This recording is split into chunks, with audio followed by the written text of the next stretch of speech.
శ్రీమాత్రే నమ. జయ గురు దత్తాత్రేయ నమ.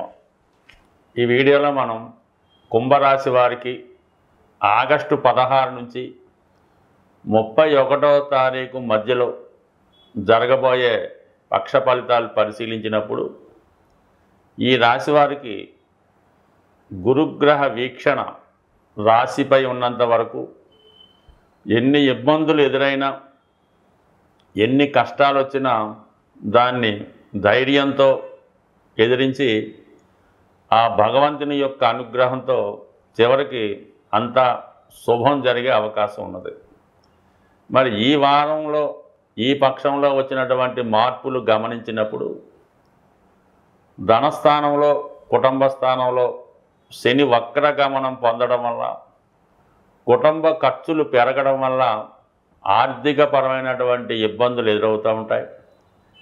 కుటుంబ సభ్యులు ఏమాత్రం మీ యొక్క ప్రయత్నానికి సహకరించకపోవడం, ఆర్థిక పరంగా సహకరించకపోగా ఏదో విధంగా మిమ్మల్ని ఆర్థికపరమైనటువంటి ఒత్తిడి తీసుకురావడం జరుగుతూ ఉంటుంది. అయితే కుజుడు దశమాధిపతిగా అష్టమ స్థానంలో ఉంటూ ధనస్థానాన్ని కుటుంబ స్థానాన్ని వీక్షించడం వల్ల కుటుంబ సభ్యుల మధ్య మనస్పర్ధలు ఏర్పడడం జరుగుతూ ఉంటుంది.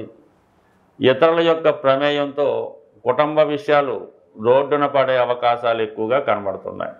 అది ఆ విధంగా ఉంటే వృత్తిపరంగా మీకు కొన్ని అవరోధాలు ఇబ్బందులు ఏర్పడే అవకాశం ఉంది. సడన్గా ఉద్యోగంలో మార్పులు రావడం వల్ల రెగ్యులర్గా వస్తున్నటువంటి ఆదాయం రాకపోవడం వల్ల అయితేనే చేస్తున్న వ్యాపారం ఏదో విధంగా ఒడిదుడుకులు గురవడం వల్ల ఆదాయం ఆగిపోవడం వల్ల చాలా వరకు ఆర్థికపరమైనటువంటి సమస్యలు ఇబ్బంది పడుతుంటాయి. దానికన్నా ఎక్కువ కుటుంబ సభ్యుల నుంచి వచ్చే విమర్శలు మిమ్మల్ని మరీ ఇబ్బంది పెట్టడం జరుగుతూ ఉంటుంది. అయితే లగ్నంలో ఉన్నటువంటి రాహు మిమ్మల్ని ఎంతో ధైర్యంగా మానసిక ధైర్యంతో ఎదుర్కొనే బలాన్ని ఇవ్వడం జరుగుతూ ఉంటుంది.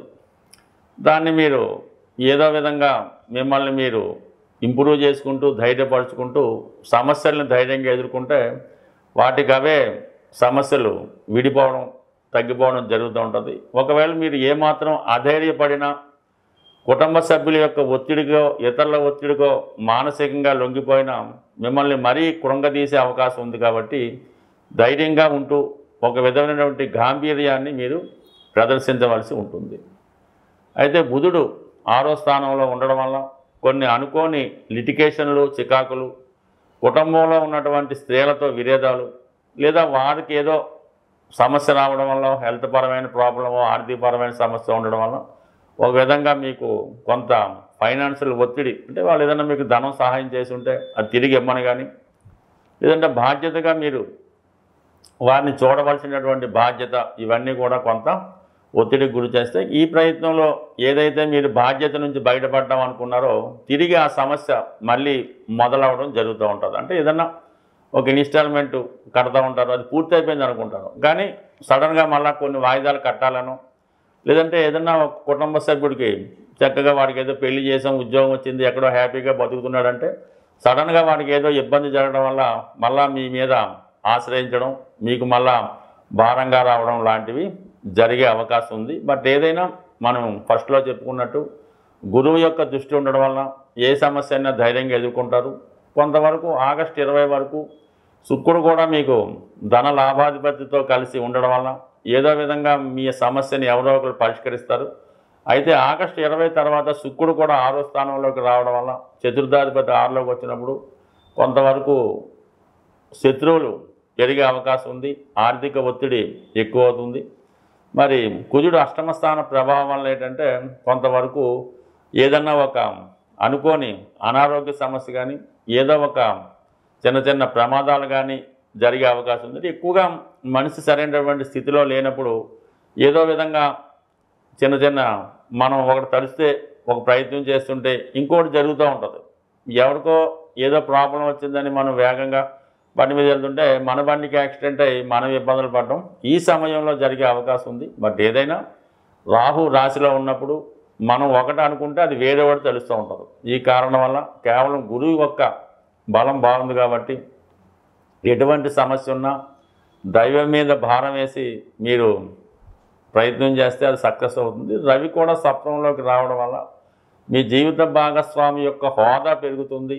వారి యొక్క నేమ్ అండ్ ఫేమ్ ఉపయోగించుకొని కొన్ని సమస్యలు మీరు పరిష్కరించుకోవడానికి అవకాశం చాలా వరకు కనబడుతుంది. బట్ ఏదైనా ఈ పక్షం అంతా కూడా మీరు సొంత ప్రయత్నం కన్నా దైవం మీద ఎక్కువ బలం పెడితే మంచిది. అది రాహు ఉండడం వల్ల అమ్మవారి అనుగ్రహం కోసం మీరు ఏదైనా ఒక అమ్మవారి యొక్క స్తోత్రాన్ని కనకదార లాంటిదో లేదంటే ఖడ్గమాల లాంటిదో దుర్గా అష్టోత్తరం లాంటిదో నిరంతరం పఠించడం వల్ల కొంత సమస్యల నుంచి బయటపడి మానసిక ధైర్యంతో సమస్యల్ని ఎదుర్కొనే శక్తి ఆ అమ్మవారు మీకు సదా ప్రసాదించాలని ఆశిస్తుంది. ప్రస్తుతం ఉన్నటువంటి గ్రహాల స్థితి మనకి అనుకూలంగా ఉన్నప్పటికీ కూడా చాలా ప్రయత్నాలు విఫలమవడం జరుగుతూ ఉంటుంది.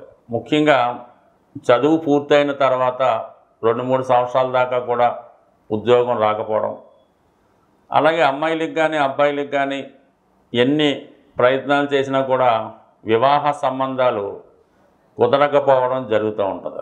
ఇంతకాలంలో అమ్మాయిలకి వివాహానికి పెద్ద ఇబ్బంది లేదని చెప్పినప్పుడు కూడా చాలామందికి సరైనటువంటి వరుడు దొరకపోవడం వల్ల వారికి కూడా డిలే అవుతుంది. సో దీనికి ఏంటి కారణం? జాతకంలో దశలు అనుకూలంగా ఉన్నాయి, పిల్లలకి అన్ని అర్హతలు ఉన్నాయి, కానీ పెళ్ళి రావటం లేదు, ఉద్యోగం రావట్లేదంటే దానికి కొంతవరకు మనం నివసిస్తున్నటువంటి గృహం కూడా కారణం అవడం జరుగుతూ ఉంటుంది. సో అందువలన ఒకే గృహంలో ఒక 4-5 ఉన్నప్పటికీ కూడా అందులో కొంతమందికి చాలా బ్రహ్మాండంగా ఉంటుంది, మరి కొంతమందికి చాలా ఇబ్బందికరంగా ఉంటుంది. అంటే ఆ గృహంలో వాస్తుపరంగా ఉన్నటువంటి దిక్కులలో ఉన్నటువంటి దోషాన్ని బట్టి కొంతమందికి ఇబ్బంది కలుగుతూ ఉంటుంది. సాధారణంగా ఈశాన్య దోషం ఉన్నప్పుడు ఆ కుటుంబంలో ప్రథమ సంతానంపై ఎక్కువ ఇబ్బంది చూపుతాడు.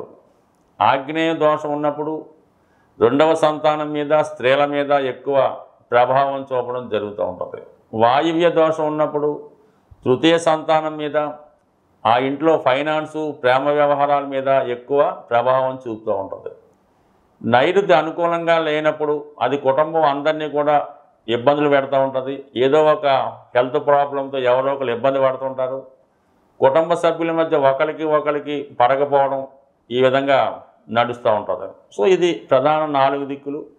అలాగే మొత్తం ప్రస్తుతం గతంలో 8 దిక్కులుగా విభజించేవారు. అంటే తూర్పు, పడమర, ఉత్తర, దక్షిణం, ఈశాన్యం, వాయువు, నైరుతి, ఇలాగా 8 దిక్కులు. దీన్ని ఇప్పుడు మళ్ళా కొద్దిగా ఆధునిక వాస్తు ప్రకారం ఈ 12 దిక్కులుగా విభజించి మరీ సూక్ష్మంగా విభజించడం జరుగుతుంది. అంటే 360 డిగ్రీలు ఉన్నటువంటి మన గృహాన్ని ప్రతి 30 డిగ్రీలకి విభజించి ఎక్కడ ఏ సమస్య ఉంటే ఏ ప్రాబ్లం ఉంటుంది, దాన్ని ఏ విధంగా సవరించాలన్నది ప్రస్తుతం ఆధునిక వాస్తు ప్రకారం పరిశీలించడం జరుగుతూ ఉంది.